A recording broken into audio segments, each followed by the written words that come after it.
प्रश्न नम्बर 1 सुशासन व्यवस्थापन तथा सञ्चालन ऐन 2076 कहिले राजपत्रमा प्रकाशित भएको हो? अप्सन क 2076 वैशाख 15, अप्सन ख 2076 वैशाख 16, अप्सन ग 2076 वैशाख 25, अप्सन घ 2076 वैशाख 26 गते।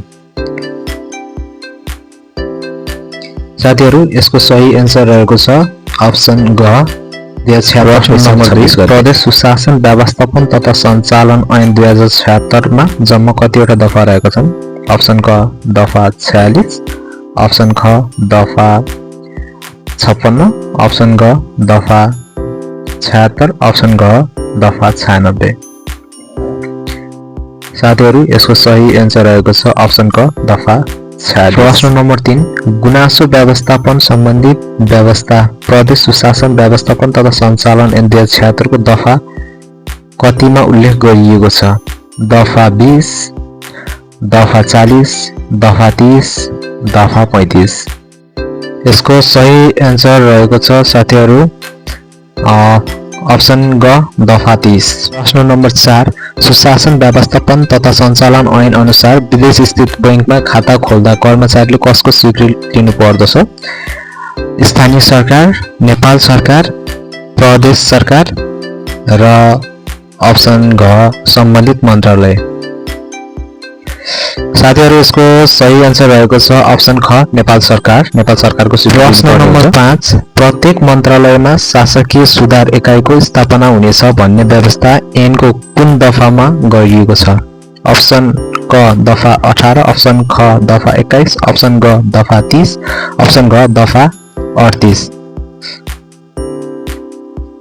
साथीहरु यसको सही एन्सर रहेको छ अप्सन क दफा 18। प्रश्न नम्बर 6 प्रदेश सरकारको प्रमुख प्रशासकीय अधिकारी को रहनेछ? अप्सन क मुख्य सचिव, अप्सन ख प्रमुख सचिव, अप्सन ग उपसचिव, अप्सन घ सहसचिव। साथीहरु यसको सही एन्सर रहेको छ अप्सन ख प्रमुख सचिव। प्रश्न नम्बर 7 प्रदेश सरकारले स्वीकृत गरेको नीति तथा कार्यक्रम कार्यान्वयन गराउने जिम्मेवारी कसको रहनेछ? अप्सन क सचिव, अप्सन ख प्रमुख सचिव, अप्सन ग मन्त्री परिषद, अप्सन घ मुख्य मन्त्री। साथीहरु यसको सही एन्सर रहेको छ अप्सन ख प्रमुख सचिव। प्रश्न नम्बर 8 सुशासन व्यवस्थापन तथा सञ्चालन ऐन 2076 को दफा 24 केसँग सम्बन्धित रहेको छ? अप्सन क गुनासो व्यवस्थापन गर्नुपर्ने, अप्सन ख नागरिक बडापत्र राख्नुपर्ने, अप्सन ग घुम्ती सेवा सञ्चालन गर्न सकिने, अप्सन घ कुनै पनि होइन। साथीहरु यसको सही एन्सर रहेको छ अप्सन ख नागरिक बडापत्र राख्नुपर्ने। प्रश्न नम्बर 9 सरकारी निकाय वा कार्यालयका जिम्मेवार अधिकृतले प्रत्येक एक पटक अन्य कर्मचारीको रहबरमा गुनासो पेटिका खोल्नु पर्नेछ। 1 दिनमा, 2 दिनमा, 3 दिनमा र अप्सन घ 5 दिनमा। साथीहरु यसको सही एन्सर रहेको छ अप्सन ग 3 दिनमा। हामीले प्रत्येक 3 दिनमा खोल्नु पर्ने हुन्छ। प्रश्न नम्बर 10 मन्त्रालय वा प्रदेश स्तरका निकाय आफ्नो वार्षिक प्रतिवेदन कसको समक्ष पेश गर्नु पर्दछ?